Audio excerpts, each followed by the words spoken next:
All right, guys, want to do a quick little recap of Lake Douglas, Lake Cherokee. Just got home last night. Cold, tough event, like fishing in 20-degree weather the first morning, second morning, and then rain and wind and cold over there at Cherokee. So having the right AFCO gear, I talked about that in the previous video. Layering kept me warm and dry.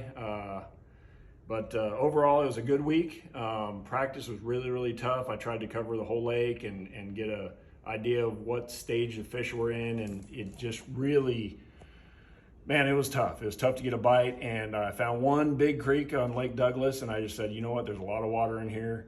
And when it gets tough like that, a lot of times, you know, if you spread yourself out too thin, meaning you're throwing everything in the book, you can fish past the fish. So in situations like that, I get kind of like, look, this is what I've had a couple bites on, I'm gonna take off and run with it. So that being said, you know, on Lake Douglas, I really only fished a handful of baits. Had some different ideas, had some spinner baits out and things like that, but that didn't help me at all.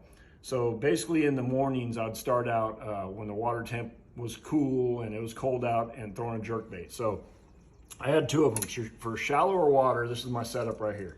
This is the Rerange 110 white.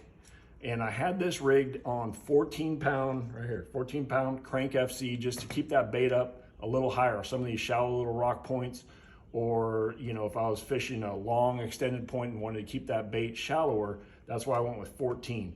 7'3" BLX Limber Cast Daiwa Rod. That right there is perfect for throwing these shallow running crankbaits. Daiwa SVTW.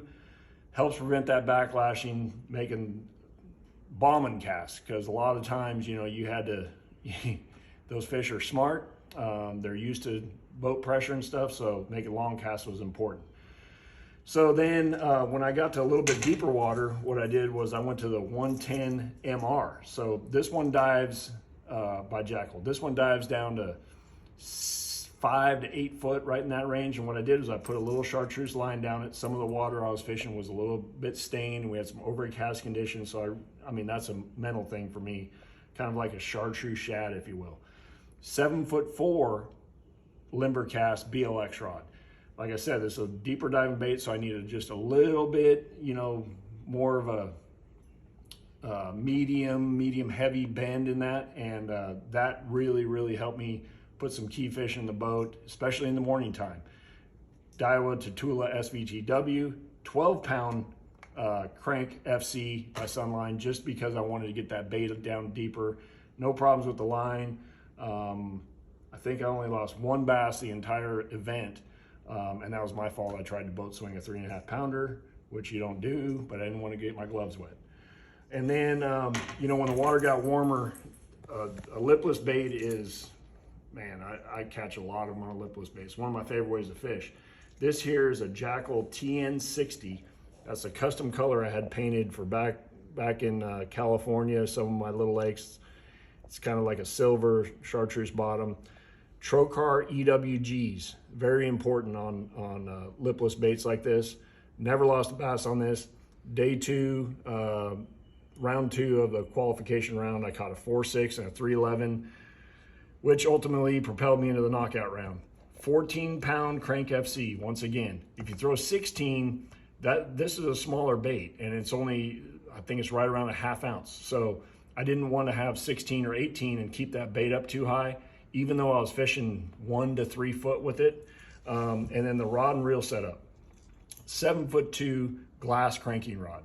For that bait right there, like I said, you know, it's a lighter bait. I didn't want to throw my traditional 7'4", 7'5" glass rod. I could make extremely long cast, and when one ate it, that glass really helped me, you know, control those fish, and they weren't able to throw those Trokar EWGs. The reel, same thing. Tatula SVTW, smooth, long cast, performed great, and that's what got me into the knockout round. Then on Cherokee, actually yesterday, cold wind, nasty, and I'm thinking, okay, jerk bait, my TN60, I had swim baits, I had all this stuff rigged up, spinner baits. I had one bite in like 2 periods, and I was kind of spinning out, and I started cranking, started doing a variety of things, and it just wasn't working. So one of my confidence things when the water's cold and you got big chunk rock and stuff like that and little channel swings is a jig. 22-pound shooter, that's on my flipping stick, a 7'6" Tatula flipping stick. 8-to-1 Tatula Elite pitch flip reel with those bigger handles, bigger paddles. It's just the perfect setup for that. And this here is a Badger flipping jig and just a Zoom, what is that? A Zoom big chunk or big salty chunk, I think. And one little tip I'm gonna show you. So I bit off a little part of a worm, I always do this, and I ride it up the shank of that hook. That way, when you're flipping or skipping a dock or flipping around a tree or whatever, that chunk doesn't ride up and make the bait look all funny. So that keeps it in place. Ultimately, that's what, I think I had one fish going into the final period, and I ended up catching like 9 or 10.